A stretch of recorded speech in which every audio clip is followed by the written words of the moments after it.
मैं आप सभी का स्वागत करती हूँ हमारे क्रिस्टल स्टडी चैनल पे।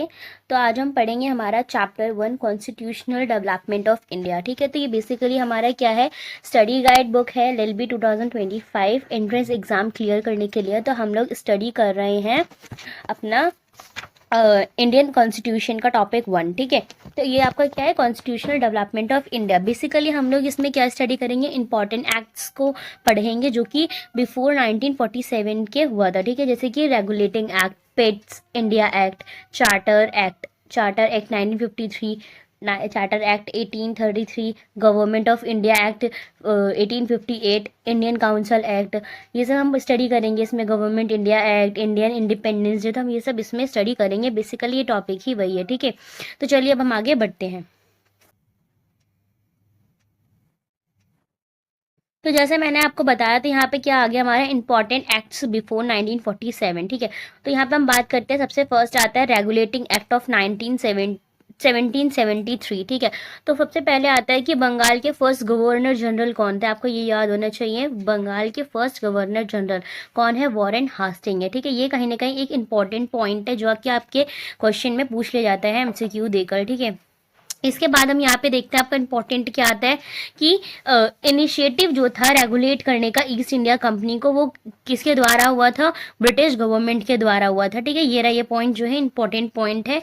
पॉइंट आता है कि गवर्नमेंट ऑफ जो बॉम्बे था और मद्रास के प्रेसिडेंसी थी, उसको किसने सबऑर्डिनेट किया था, तो उसको किसने किया था, गवर्नर जनरल ऑफ बंगाल ने किया था। ठीक है, इसके बाद हम पढ़ेंगे कि इस्टेब्लिश किसने किया था supreme court as a Calcutta in 1774 and compromise 1 chief justice and other 3 other जजेस। ठीक है, तो ये कहीं ना कहीं इंपॉर्टेंट है कि क्या, कहाँ इस्टेब्लिश हुआ था सुप्रीम कोर्ट, कहाँ पे, कलकत्ता में हुआ था, कब, 1774 में हुआ था। और यहाँ पे कौन कौन कॉम्प्रोमाइज कर था, 1 चीफ जस्टिस होता था और 3 अदर जजेस होते थे। ठीक है, इसके बाद हम बात करते हैं, इन्होंने और स्ट्रेंथन क्या करा, कंट्रोल करा अपना गवर्नमेंट ऑफ इंडिया। किस पे कंट्रोल करती थी, ओवर द कंपनीज में, जो कि कोर्ट ऑफ डायरेक्टर्स के द्वारा होती थी, गवर्न करी जाती थी, रिपोर्ट लेने के लिए किसके, रेवेन्यू की, सिविल की और मिलिट्री अफेयर्स इन इंडिया, इन तीनों की रिपोर्ट्स लेने के लिए कोर्ट्स ऑफ डायरेक्टर भी बनाए गए थे। ठीक है, जो कि ब्रिटिश गवर्नमेंट अपनी कंपनीज के द्वारा उनको रेगुलेट करती थी और कंट्रोल करती थी। तो ये कहीं ना कहीं आपको कुछ इंपॉर्टेंट पॉइंट्स है जो कि अभी मैंने आपको बता दिए हैं।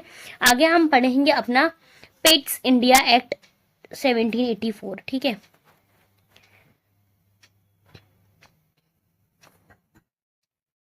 तो यहाँ पे आ गया आपका पेट्स इंडिया एक्ट 1784। तो यहाँ पे बात हो रही है कि जब रेगुलेटिंग एक्ट हो चुका, ब्रिटिश गवर्नमेंट जब पास करती है पेट्स इंडिया एक्ट, वो कब पास करती है, 1784 में। उसके प्राइम मिनिस्टर कौन होते हैं उस टाइम, विलियम पिट होते हैं। कौन होते हैं, विलियम पिट। तो ये इंपॉर्टेंट है कि आपको प्राइम मिनिस्टर पता होना चाहिए उस टाइम का कि विलियम पिट है, और 1784 में पेट इंडिया एक्ट बना। ठीक है, ये 2 आपका मेन पॉइंट है। तीसरा पॉइंट आता है कि कंप्लीटली जो है ये डिस्टिंग्विश कर रहा था किसमें, कमर्शियल और पॉलिटिकल फंक्शंस में कंपनी को लेकर। और जो कोर्ट ऑफ डायरेक्टर्स थे वो क्या मैनेज करते थे, कमर्शियल अफेयर्स को मैनेज करते थे। यह आपका थर्ड पॉइंट है जो कि पिट इंडिया एक्ट के 1784 के लिए इंपॉर्टेंट है। आगे हम बात करते हैं, यहाँ पे आपका आता है कि फर्स्ट टाइम जो कंपनी थी उसकी जो टेरिटरीज थे उनको क्या बोला गया, ब्रिटिश पोसेशन इन इंडिया। ठीक है, ये आपका कहीं ना कहीं इंपॉर्टेंट, आपको ये दे दिया जाएगा कि पिट इंडिया एक्ट 1784 में फर्स्ट टाइम कंपनी टेरिटरीज को क्या कहा गया, और तो आपको क्या बोलना है, ब्रिटिश पोजीशन इन इंडिया। इसके बाद हम बात करते हैं, आपका पॉइंट आता है फोर्थ पॉइंट जो कि बहुत ज़्यादा इंपॉर्टेंट हो जाता है कि पिट इंडिया एक्ट 1784 जो है उन्होंने क्रिएट करा न्यू बॉडीज। तो उन्हें क्या बोला गया, न्यू बॉडी को, तो क्या बोला गया, बोर्ड ऑफ कंट्रोल, जो कि मैनेज करती थी सिविल एंड मिलिट्री गवर्नमेंट को, किसके द्वारा, रिवेन्यूज के थ्रू अपने गवर्नमेंट के। और इन्हें क्या बोला गया, डुअल गवर्नमेंट भी बोला गया। ठीक है, तो यहाँ पे इतना आपका क्या आ गया, ये पिट इंडिया एक्ट 1784 का मेन पॉइंट्स है, जो कि 4 मेन पॉइंट्स है, 4-5 जो कि आपको याद करके रखने हैं। इसी में MCQ बन के आएंगे इन्हीं से ही। आगे हम बात करते हैं चार्टर एक्ट 1833 के बारे में। तो चार्टर एक्ट 1833, इसमें क्या बेसिकली है, इसमें मेन पॉइंट यही आता है कि फर्स्ट गवर्नर जनरल कौन थे, तो कौन थे, विलियम बेंटिक थे। ठीक है, Lord William Bentinck first governor general थे। इसके बाद बात आती है कि जब एंड हो गया कंपनीज की मोनोपोली टी को लेके या फिर ट्रेड इन चाइना के साथ जो भी मोनोपोली थी वो जब एंड हो गई तो कंपनीज क्या हुआ, कंपनीज का वहाँ पे क्लोज हो गया, उनका कमर्शियल बिजनेस जो है, कमर्शियल बिजनेस वहाँ पे क्लोज हो गया था। ये आपका इंपॉर्टेंट पॉइंट है कि यहाँ पे ये वाला पूछ लिया जाता है कि कंपनी की ट्रेड मोनोपोली ये सब बंद हो गया तो ये कौन से एक्ट में है। तो ये आपको याद होना चाहिए कि चार्टर एक्ट 1833 में हुआ था, ठीक है। इसके बाद आपका बात करा जा रहा है कि ईस्ट इंडिया कंपनी की जो कमर्शियल बॉडीज थी वो प्योरली एडमिनिस्ट्रेटिव बॉडी थी। कैसी थी? एडमिनिस्ट्रेटिव बॉडी थी, वो इनकी एक्टिविटीज भी एंड हो चुकी थी। तो ये दो जो है यहाँ पे मेन पॉइंट है बस आपका। इसके बाद हम बात करते हैं चार्टर एक्ट 1853 के बारे में। इसमें क्या है आपका चार्टर एक्ट 1853 में कि यहाँ पे सेपरेट करा गया था लेजिस्लेटिव एंड एग्जीक्यूटिव फंक्शन जो होते हैं गवर्नमेंट के, गवर्नर जनरल काउंसिल्स के, तो इन दोनों की क्या कर दिया, उन्हें सेपरेट कर दिया गया था। और यहाँ पर क्या हमें पाने को मिला कि हमें प्रोवाइड हुआ, एडिशन था यहाँ पे 6 न्यू मेंबर का जिन्हें बोला जाता था legislative councillors to the council, ठीक है। क्या बोलते थे? 6 न्यू मेंबर थे जिन्हें क्या बोला गया, legislative councillor to the council, जिसे इंडियन लेजिस्लेटिव काउंसिल भी बोला गया। यहाँ पे आपका भी और भी मेन पॉइंट है इसमें जो कि हमें देखने को मिलता है, तो ये वो क्या है, ये है कि ये इनका ओपन कंपटीशन सिस्टम भी था। कहाँ पे? सिलेक्शंस को लेके और रिक्रूटमेंट जो भी सिविल सर्वेंट्स में होते हैं तो उनको लेके ओपन कॉम्पिटिशन्स होते थे बहुत ज़्यादा। इसके बाद हम बात करते हैं, यहाँ पे इंपॉर्टेंट पॉइंट आपका आता है कि लेजिस्लेटिव जो काउंसिल थी वो कौन रिप्रेजेंट करते थे, उन्हीं local representations Indian central government की जो भी इंट्रोड्यूस हुई थी लेजिस्लेटिव काउंसिल्स के द्वारा। और यहाँ पे 4 मेंबर्स थे जो कि अपॉइंट हुए थे जनरल गवर्नमेंट काउंसिल में। वो क्या थे? अपॉइंट होते थे किससे? लोकल जो भी गवर्नमेंट होगा, मद्रास, बॉम्बे, बंगाल और आगरा, ये 4 जो हैं यहाँ पे 4 न्यू मेंबर्स जो कि अपॉइंट हुए थे, ठीक है। ये किसका मेन पॉइंट आपका आता है? ये है आपका चार्टर एक्ट 1853 का। आगे हम बात करते हैं गवर्नमेंट ऑफ इंडिया एक्ट 1858 की। तो यहाँ पे क्या क्या इंपॉर्टेंट पॉइंट है? सबसे मेन पॉइंट आता है कि रिवॉल्ट ऑफ 1857। यहाँ पे ये क्वेश्चन भी आपसे पूछा जा सकता है। आगे हम बात करते हैं गवर्नमेंट ऑफ इंडिया एक्ट 1857 के बारे में। तो बेसिकली यहाँ पे आपका इंपॉर्टेंट क्या है? रिवॉल्ट ऑफ 1857, ठीक है।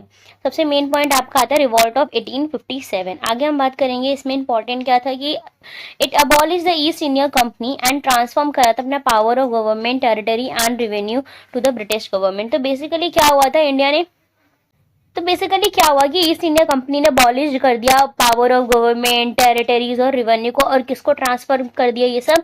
ब्रिटिश क्राउन को, ठीक है, ब्रिटिश गवर्नमेंट को। अब हम आगे बात करते हैं, यहाँ पर सबसे मेन पॉइंट आपका आता है कि लॉर्ड कैनिंग कौन थे, ठीक है।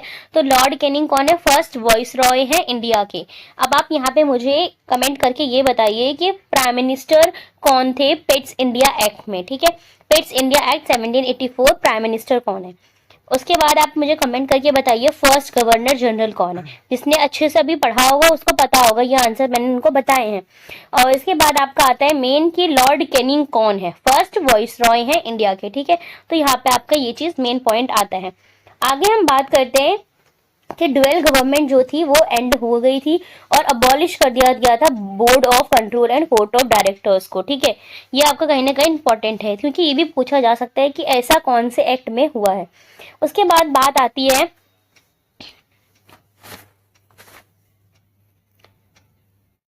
It created a new office that was secretary of state for India. तो न्यू ऑफिस भी हुआ था secretary of state of India जिसे कहलाया गया। तो सेक्रेटरी ऑफ स्टेट जो है वहां पे मेंबर्स होते थे जिसे ब्रिटिश कैबिनेट कहा गया, और वो क्या किस चीज के लिए रिस्पॉन्सिबल थे? ब्रिटिश पार्लियामेंट में वर्क करने के लिए रिस्पॉन्सिबल होते थे। और यहाँ पे इन्होंने 15 मेंबर्स जो थे वो काउंसिल से कहीं ना कहीं असिस्ट किए जाते थे। यहाँ पे हम बात ये भी यहाँ पे हुआ था गवर्नमेंट ऑफ इंडिया एक्ट 1858 में doctrine of lapse was been abolish, ठीक है। इसके बाद हम बात करते हैं इंडियन काउंसिल एक्ट 1861 के बारे में।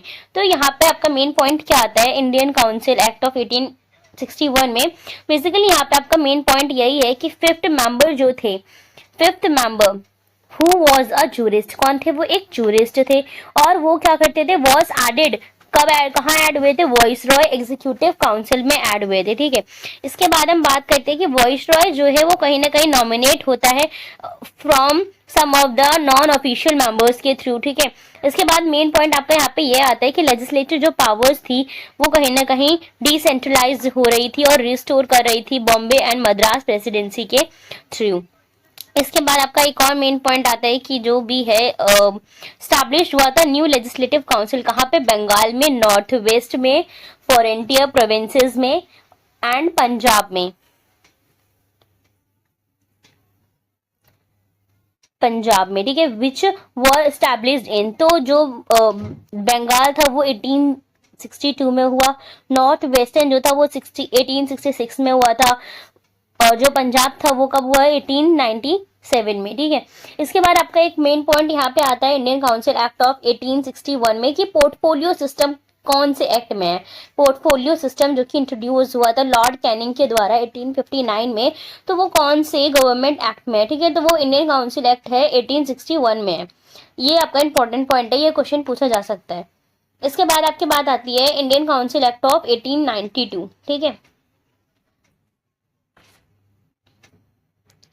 तो इसमें आपका मेन पॉइंट आता है कि लेजिस्लेटिव जो काउंसिल है वो किस तरह से फंक्शन कर रही थी और किस तरह से बजट को एड्रेस करा गया, क्वेश्चन करा गया एग्जीक्यूटिव में। उसके बाद आपका सेंट्रल, एक ये भी मेन पॉइंट आता है कि जो सेंट्रल गवर्नमेंट लेजिस्लेटिव काउंसिल थी वाइसरॉय के द्वारा जो भी चलाई जाती थी, नॉन ऑफिशियल मेंबर्स होते थे, इसमें नॉमिनेट किए जाते थे। प्रेसिडेंशियल लेजिस्लेटिव काउंसिल थी वो गवर्नर उसको होल्ड करते थे। तो इंडियन के कुछ लीडर भी थे यहाँ पर, जैसे कि जीके गोखले हो गए, आशुतोष मुखर्जी हो गए, रश बिहारी घोष हो गए, एसएन बनर्जी हो गए, जिन्होंने फाउंड किया था लेजिस्लेटिव काउंसिल को। आगे हम बात करेंगे इंडियन काउंसिल एक्ट 1909 के बारे में।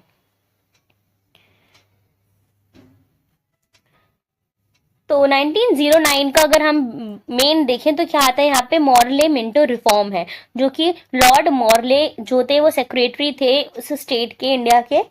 जो लॉर्ड मिंटो थे वो वॉइसरॉय थे इंडिया के। तो इन दोनों के नाम से ही क्या बना? लॉर्ड मॉर्ले मिंटो रिफॉर्म बना, ठीक है। तो ये कहीं ना कहीं इंपॉर्टेंट है कि कौन से एक्ट में मॉर्ले मिंटो रिफॉर्म आया था। इसके बाद हम बात करते हैं, यहाँ पे ये भी इंपॉर्टेंट पॉइंट है कि इंक्रीज हुआ था साइज ऑफ लेजिस्लेटिव काउंसिल का, जहाँ पे सेंट्रल और प्रोविंशियल जो थे 16 से 90 हो गया था, 16 से 60 हो गया था, और प्रोविंशियल जो काउंसिल थी उन्हें अलाउड कर दिया गया था कि नॉन ऑफिशियल मेजोरिटी होगी। इसके बाद आपका मेन पॉइंट यहाँ पे एक यह आता है कि सत्येंद्र प्रसाद सिन्हा कौन है? सत्येंद्र प्रसाद सिन्हा कौन है? ठीक है, तो ये कौन थे? फर्स्ट इंडियन थे जो कि ज्वाइन करे थे वॉइसरॉय एग्जीक्यूटिव काउंसिल को, और ये लॉ मेंबर भी अपॉइंट हुए थे। इसके बाद आपका एक मेन पॉइंट यहाँ पे ये भी आता है 1909 एक्ट में कि फादर ऑफ कॉम्युनियल इलेक्ट्रोड क्या है? ठीक है, लॉर्ड मिंटो को बोला गया था father of communal electorate. Lord Minto और क्या थे? वॉइसरॉय ऑफ इंडिया थे। लॉर्ड मॉर्ले कौन है? सेक्रेटरी ऑफ स्टेट है। मॉर्ले मिंटो रिफॉर्म कब आया था? इंडियन एक्ट 1909 में आया था। ठीक है, तो ये कहीं ना कहीं आपका इंपॉर्टेंट था जो कि मैंने आपको बता दिया। अब हम आगे बात करते हैं गवर्नमेंट ऑफ इंडियन एक्ट 1990 के बारे में। गवर्नमेंट ऑफ इंडियन एक्ट 1919 के बारे में, तो यहाँ पे बेसिकली आपका मेन पॉइंट आता है मॉन्टेगो चेल्सफोर्ड रिफॉर्म के बारे में। ठीक है, तो मॉन्टेगो चेल्सफोर्ड रिफॉर्म जो है वो कब आया? गवर्नमेंट ऑफ इंडिया एक्ट 1919 में आया। यहाँ पे रिस्पॉन्सिबल थी गवर्नमेंट इंडिया को लेकर, ठीक है, जिन्होंने इंट्रोड्यूस किया था मॉन्टेगो चेल्सफोर्ड रिफॉर्म के बारे में। मॉन्टेगो कौन है? बेसिकली सेक्रेटरी हैं स्टेट ऑफ इंडिया के, और लॉर्ड चेल्सफोर्ड कौन थे? वो वॉइस रॉय थे इंडिया के। अब यहाँ पे आपका मेन पॉइंट ये आता है कि प्रोविंसेस जो थी वो डिमार्स्टिंग हो रही थी और सेपरेट हो रही थी सेंट्रल और प्रोविंशियल सब्जेक्ट्स को लेकर। तो प्रोविंशियल सब्जेक्ट्स में कितने थे? मेनली दो पार्ट्स हुए थे, ठीक है, ट्रांसफॉर्म और रिजर्व्ड, और यहाँ पे इनको ड्यूअल स्कीम भी एज अ गवर्नमेंट्स को बोला गया था। ठीक है, जिसे डार्ची बोला जा रहा था। क्या डुवेल स्कीम थी गवर्नेंस की, जिसे डार्ची बोला जा रहा था। ठीक है, ये कहीं ना कहीं आपका इंपॉर्टेंट है। इसके बाद बाइकैमरलिज्म और डायरेक्ट इलेक्शन जो होते हैं कंट्रीज में, ये भी यहाँ पर अनाउंस हो चुके थे, फर्स्ट टाइम इंट्रोड्यूस हुए। लेजिस्लेटिव कंसिस्ट कर रहे थे अपर हाउस को, जिसे काउंसिल ऑफ स्टेट कहते हैं, और लोअर हाउस में लेजिस्लेटिव असेंबली काउंट हुई। इसके बाद हम बात करेंगे यहाँ पे न्यू ऑफिस भी एज अ क्रिएट हुए हाइस कमांडर को लेकर इंडिया की इन लंदन में, और ट्रांसफॉर्म्ड हुआ कौन, state secretary of state of India को लेकर। ठीक है, यहाँ पे स्टैब्लिश हुआ पब्लिक सर्विस कमीशन, स्टैब्लिश हुई सेंट्रल पब्लिक सर्विस कमीशन भी सेटअप हुई थी 1926 में। तो ये कहीं ना कहीं इंपॉर्टेंट है रिक्रूट करने के लिए सिविल सर्वेंट को। 1926 में पब्लिक सर्विस कमीशन भी आई। आगे हम बात करते हैं कि सेपरेट इलेक्टोरेट में क्या आया, एंग्लो इंडियंस इंक्लूड हुए, इंडियन क्रिश्चियंस इंक्लूड हुए, यूरोपियंस इंक्लूड हुए। तो ये कहीं ना कहीं मेन पॉइंट्स है जो कि आपको इसमें लर्न करना है गवर्नमेंट ऑफ इंडिया एक्ट 1919 में, जो कि आपके क्वेश्चन में पूछे जा सकते हैं। ठीक है, आगे हम बात करते हैं गवर्नमेंट ऑफ इंडिया एक्ट 1935 के बारे में, जिसमें कि 321 सेक्शंस हैं और 10 स्केड्यूल्स हैं। यहाँ पे बात करी जा रही है कि इन्होंने प्रोवाइड करा, एस्टैब्लिशमेंट हुआ था ऑल इंडिया फेडरेशन का, जो कि कंसिस्ट कर रही थी प्रोविंसेस को और प्रिंसलेस स्टेट को एज अ यूनिट। ठीक है, यहाँ पे बेसिकली मेन पॉइंट ये आएगा कि फेडरल की जो लिस्ट है उसमें कितने आइटम्स थे, प्रोविंशियल की जो लिस्ट है उसमें कितने आइटम्स थे, कॉन्करेंस की जो लिस्ट निकली उसमें कितने आइटम्स थे। तो आपको आइटम्स याद होने चाहिए। तो सबसे पहला आता है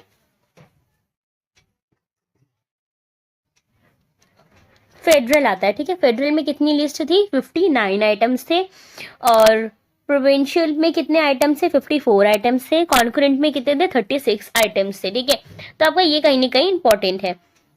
आगे हम बात करते हैं कि यहाँ पे अबॉलिश हुआ था डार्ची सिस्टम। ठीक है, जो डार्ची भी आया था ड्यूअल गवर्नमेंट सिस्टम को लेकर, तो वो कहीं ना कहीं यहाँ पे अबॉलिश हो गया था और इंट्रोड्यूस्ड हुआ प्रोविंशियल ऑटोनॉमी। ठीक है, क्या इंट्रोड्यूस हुआ, प्रोविंशियल ऑटोनॉमी।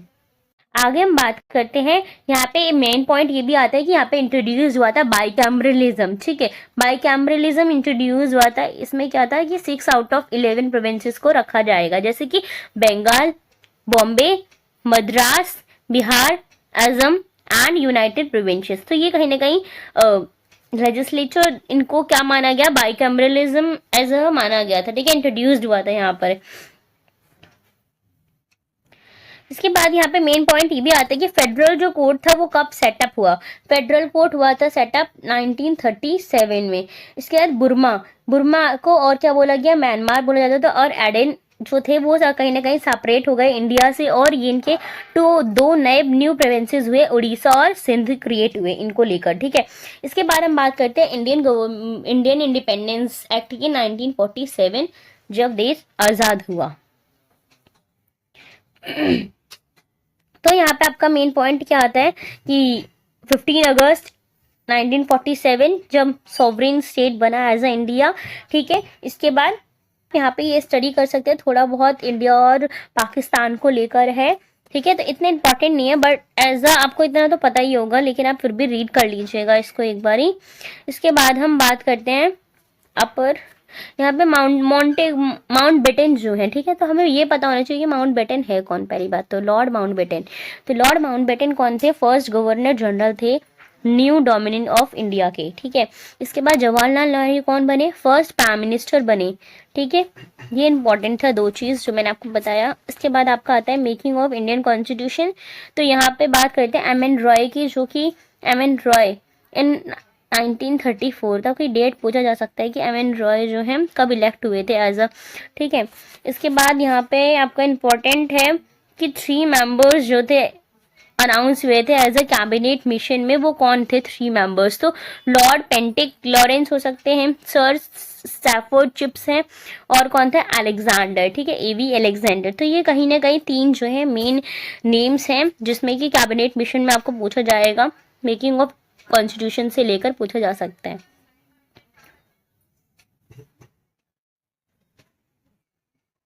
इसके बाद आपका आता है इंडियन द कॉन्स्टिट्यूशन असेंबली। ठीक है, कॉन्स्टिट्यूशन असेंबली यहाँ पे पूछा जा सकता है कि इन कॉन्स्टिट्यूशन असेंबली जो है उसमें टोटल स्ट्रेंथ कितनी थी, तो 389 थी।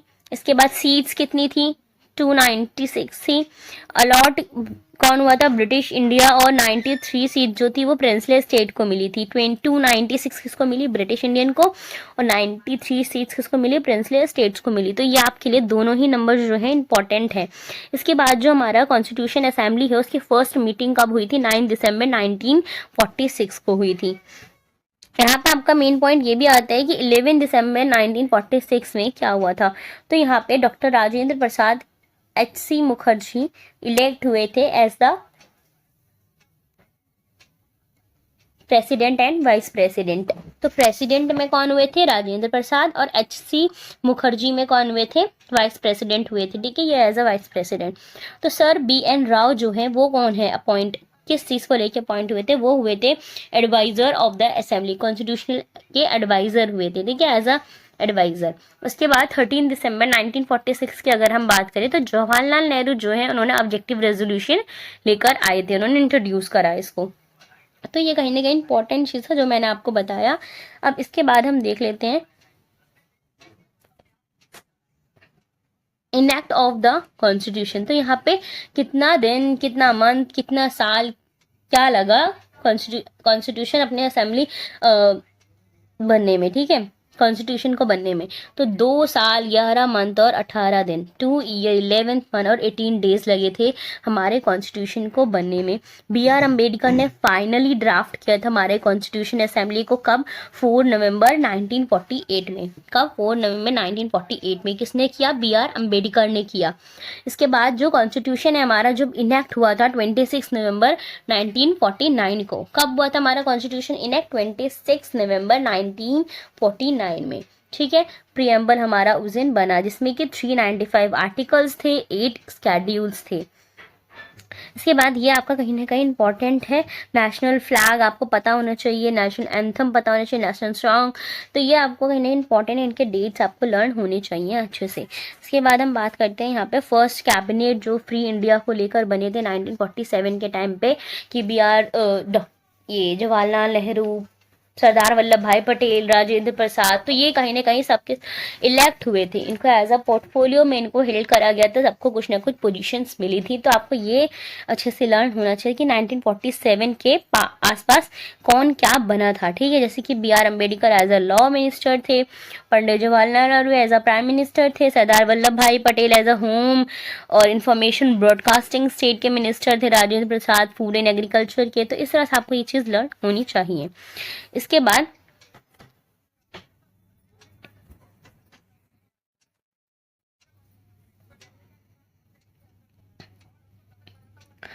हम बात करते हैं evolution of states and union territories को लेकर। तो यहाँ पर 14 स्टेट और 6 यूनियन टेरिटरीज आई कब, 1956 में। यहाँ पे कुछ ये इंपॉर्टेंट दिए मैं आपको डेट्स की। 1953 में Andhra Pradesh as a state आया, 1956 में केरला को एज अ स्टेट क्रिएट करा गया, 1956 में कर्नाटका एज अ क्रिएट करा गया, कर्नाटका को एक स्टेट। 1960 में बॉम्बे को इन्फिटेक्स करके हमें गुजरात और महाराष्ट्र को क्रिएट करा। तो इस तरह का आपको ये लर्न करना होगा कि कब स्टेट कौन से ईयर में आए। ठीक है, कब इनका एग्जिस्टेंस हुआ। तो अब बेसिकली पॉइंट ये आता है कि हमने जितना भी स्टडी करा उसका प्रैक्टिस करना है, एक्सरसाइज। ठीक है, तो ये आपको क्वेश्चंस, इस तरह के क्वेश्चंस आपको आएंगे, ये आपको ऑप्शंस मिलेंगे इसी तरह के, और आपको क्या करना होगा, अपना आंसर मार्क करना होगा। तो मैं स्टार्ट करते हैं अपना प्रैक्टिस एक्सरसाइज। ठीक है, तो यहाँ पे आता है हमारा question number 1, which of the following act establish the supreme court of at Calcutta. ठीक है, तो मैंने आपको ये बताया था क्वेश्चन कि इसको अच्छे से स्टडी कर लेना, क्योंकि ये आपको क्वेश्चन में पूछा जाता है कि स्टैब्लिश कब हुआ था सुप्रीम कोर्ट एट कलकत्ता में। ठीक है, कौन सा एक्ट था। तो ये कौन सा एक्ट है, तुम्हारा regulating act 1773 is the correct answer. ठीक है, question number 2, which of the following was the first governor general of Bengal. तो ये मैंने पेंसिल से हाईलाइट करके लिखा था फर्स्ट में ही, इंट्रोडक्शन देते वक्त ही मैंने आपको बताया था कि फर्स्ट गवर्नर जनरल बंगाल के कौन थे। तो कौन थे, लॉर्ड वॉरेन हास्टिंग। ठीक है, इसके बाद क्वेश्चन नंबर 3 की अगर हम बात करें तो विच of the following act completely distinguished commercial and political function of the company. तो ये भी मैंने आपसे कहा था कि डिस्टिंग्विश कौन करे कमर्शियल एंड पॉलिटिकल फंक्शंस को कंपनीज के, कौन से एक्ट है वो, पेट्स इंडिया एक्ट 1784 है, ठीक है, इज द करेक्ट आंसर। तो इस तरह के क्वेश्चंस जो हैं ये कहीं ना कहीं इंपॉर्टेंट है। अगर जिसने अच्छे से मेरा लेक्चर देखा होगा उसको अच्छे से ये आंसर अपने आप आ रहे होंगे, राइट। जिसने नहीं देखा होगा अब उसको नहीं आएगा, क्योंकि उसे वापस जाके स्टडी करना पड़ेगा, क्योंकि मैंने आपको यही इंपॉर्टेंट बताए थे कि सिर्फ इंपॉर्टेंट ही मैंने आपको बताए हैं। सारा इस तरह से पढ़ के नहीं बता दिया कि इसको पढ़ लो, राइट। मैंने आपको यही बताया जो आपसे क्वेश्चन में पूछे गए हैं। इसके बाद आता है आपको question number 4, by which of the following act the Indian central legislative council was setup. तो चार्टर एक्ट 1853 है जब Indian central legislative council was setup हुआ था, ठीक है। इसके बाद हम बात करते हैं क्वेश्चन नंबर 5 की, for first time British parliament enact करती है लॉ को British colonial empire in India में, तो वो कब हुआ था, कौन सा एक्ट है। तो वो कौन सा एक्ट है आपका 1858, government of India act 1858, option number B is the correct answer. इसके बाद हम पढ़ेंगे हमारा question number 6, which of the following become the first viceroy of the India by the government of Indian act 1858, ठीक है। तो Indian 58 जो है उसमें फर्स्ट वॉइस रॉय जो थे गवर्नमेंट के वो कौन थे, लॉर्ड कैनिंग थे, option number C is the correct answer. Question number 8 की अगर हम बात करें तो आपको बताना है कि डायरेक्ट इलेक्शन कब इंट्रोड्यूस्ड हुआ था इंडिया में फर्स्ट टाइम, तो वो कब था, गवर्नमेंट ऑफ इंडिया एक्ट 1919 में, ठीक है, option number B is the correct answer. इसके बाद हम बात करते हैं which of the following act first time provide करा था जिसने पब्लिक सर्विस कमीशन, PSC, तो वो कब तक तुम्हारा गवर्नमेंट ऑफ इंडिया एक्ट 1919 में ही। इसके बाद हम बात करते हैं क्वेश्चन नंबर 9 की, जिसमें कि आपको बताना है कि 1935 जो है गवर्नमेंट ऑफ इंडिया एक्ट, इसमें जो कम्युनिटीज़ थी वो सेपरेट करती है रिप्रेजेंटेटिव इलेक्ट्रोड सिस्टम को, तो वो किस केस के बीच में, कौन कौन सी कम्युनिटीज़ के बीच में हुआ था, तो वो कौन कौन थे, सिख्स भी थे उसमें, यूरोपियंस भी थे, एंग्लो इंडियंस थे, इंडियन क्रिश्चियंस थे, ऑल ऑफ दीज। तो यहाँ पे आंसर क्या आएगा आपका, option number D is the correct answer, all of these. तो ये सारी ही कम्युनिटीज़ उसमें थी। अब हम बात करते हैं question number 10, government of India act जो है 1935 का, उसमें प्रोविंसेस ऑटोनॉमी ऑफ फेडरेशन के बारे में बात हुई है, इंट्रोड्यूस करा गया था, तो आपका 1935 है, ठीक है। इसके हम बात करते हैं क्वेश्चन नंबर 11 की, under the government of India act 1935, इसमें आपका पूछा गया है कि इंडियन फेडरेशन जो है वर्क करती है, तो वो किस टाइप ऑफ सेट लिस्ट को लेकर है। तो यहाँ पे 3 लिस्ट आते हैं आपकी, फेडरल, प्रोविंशियल और कॉन्करेंट, तो आपको तीनों में ही all the correct of the आपका आंसर आया होगा, question number option number D is the correct answer. इसके बाद पूछा जा रहा है क्वेश्चन नंबर 12 में कि फेडरल पब्लिक सर्विस कमीशन जो है, जिसे हम प्रोविंशियल पब्लिक सर्विस कमीशन भी कहते हैं या फिर ज्वाइंट पब्लिक सर्विस कमीशन भी कहते हैं, तो वो कब आया, ठीक है। तो इसका आंसर क्या आएगा 1919 में। इसके बाद हम बात करते हैं क्वेश्चन नंबर 13 की, कि फर्स्ट गवर्नर जनरल जो है न्यू डोमेन ऑफ इंडिया के, तो वो कौन थे, लॉर्ड माउंटबेटन थे, कौन थे, Lord Mountbatten, option number A is the correct answer. Question number 14, 1946 में कॉन्स्टिट्यूशन असेंबली जो है वो फर्स्ट बिकम होती है as a parliament of the following, किस में, ठीक है। 1946 में constitution assembly become the first parliament, कहाँ पे, इंडिया में, कहाँ पे, इंडिया में, option number B is the correct answer. Question number 15 अगर हम देखें तो यहाँ पे पूछा जा रहा है कि जो आइडिया है कॉन्स्टिट्यूएंट असेंबली को लेके वो किसने दिया था, तो MN रॉय ने दिया था वो आइडिया। क्वेश्चन नंबर 16, इसमें से कौन सा मेंबर नहीं है कैबिनेट मिशन का, ठीक है। तो लॉर्ड स्लीमेट जो है वो कैबिनेट मिशन के मेंबर नहीं थे। क्वेश्चन नंबर 17, कॉन्स्टिट्यूएंट असेंबली जो है वो पास करती है रेजोल्यूशन हिंदी की हिंदी जो है या अदर मैनी लैंग्वेजेस जो है इंडिया की वो इंट्रोड्यूस हुई थी, ठीक है, पास हुई थी उसका रेजोल्यूशन, तो वो कब पास हुआ था, 17 सितंबर 1949 में हुआ था, option number A is the correct answer. इसके बाद हम बात करते हैं क्वेश्चन नंबर 18 की, कि यहाँ पे पूछा जा रहा है आपका लास्ट सेशन जो था कॉन्स्टिट्यूएंट असेंबली का वो कब हेल्ड हुआ था, तो वो हुआ था 24 जनवरी 1950 में। इसके बाद हम बात करेंगे क्वेश्चन नंबर 19 की, तो यहाँ पे पूछा जा रहा है कि कितना ईयर, कितना साल, कितना मंथ लगा था कॉन्स्टिट्यूएंट असेंबली को बनने के लिए, तो आप हम बोलेंगे 2 साल 11 मंथ और 18 दिन, option number A is the correct answer. Question number 20 में आपसे पूछा जा रहा है कि कितने आर्टिकल कितने स्केड्यूल थे। तो 395 आपके आर्टिकल्स थे और 8 स्केड्यूल थे। Option number D is the correct answer. Question number 21 आपसे पूछा जा रहा है कि ऑब्जेक्टिव रेजोल्यूशन कौन लेकर आया था। तो जवाहरलाल नेहरू लेकर आए थे। अब यहाँ पे आपको कुछ रीजनिंग टाइप की भी क्वेश्चन दिया है, असर्शन और रीजनिंग की, तो आप इन्हें भी स्टडी कर सकते हैं। आपको पढ़ाया गया है उसके अकॉर्डिंग आप इसको देख सकते हैं। ठीक है, यहाँ पे हम बात करते हैं क्वेश्चन नंबर 25 की। तो 25 में आपसे पूछा गया है कि कॉन्स्टिट्यूएंट असेंबली जो है उसने अडॉप्ट किया था नेशनल फ्लैग को, वो कब किया था। तो उसका आंसर क्या आएगा आपका 22 जुलाई 1947 में कॉन्स्टिट्यूएंट असेंबली ने अडॉप्ट किया था नेशनल फ्लैग को। Question number 26 model Minto reform जो है वो कब एसोसिएट हुआ था। तो इंडियन काउंसिल एक्ट 1919 में 9 में। Question number 27 last British governor general कौन है जिन्होंने एड्रेस किया था कॉन्स्टिट्यूएंट असेंबली को। तो वो कौन है, Lord Mountbatten. Option number B is the correct answer. आगे हम बात करते हैं क्वेश्चन नंबर 28 की। तो विच of the following act empower करता है कॉन्स्टिट्यूएंट असेंबली को कि वो डोमिनेट भी कर सके और लेजिस्लेचर में भी हो सके। तो वो कौन था, Indian independence act 1947। Question number 29 यहाँ आप सबसे पूछा जा रहा है कि कौन सा एक्ट है जो कि रिकॉग्नाइज करता है पोर्टफोलियो सिस्टम को। तो पोर्टफोलियो सिस्टम के लिए तो हमारा इंडियन काउंसिल एक्ट 1861 है। Option number C is the correct answer. इसके बाद हम बात करते हैं क्वेश्चन नंबर 30 की। तो यहाँ पे आपसे पूछा जा रहा है कि कौन से कंट्री प्रोसीजर है जो कि अमेंडमेंट को कॉन्स्टिट्यूएंट असेंबली का बोरो करने के लिए बोलता है। तो साउथ अफ्रीका जो है उन्होंने ऐसा किया था। तो गाइस आपके यहाँ पे कुछ इंपॉर्टेंट क्वेश्चंस हो गए हैं जो कि आपकी एलएलबी एंट्रेंस एग्जाम्स के लिए इंपॉर्टेंट हैं, जो मैंने अभी आपको टॉपिक स्टडी करवाया उसमें। तो मेनली आपका ये कंटेंट था जो कि आपको स्टडी करना था मेनली इसमें। ठीक है, और यहाँ से आप लोग स्टडी कर सकते हैं एकदम अच्छे तरीके से, इस टॉपिक को कवर कर सकते हैं।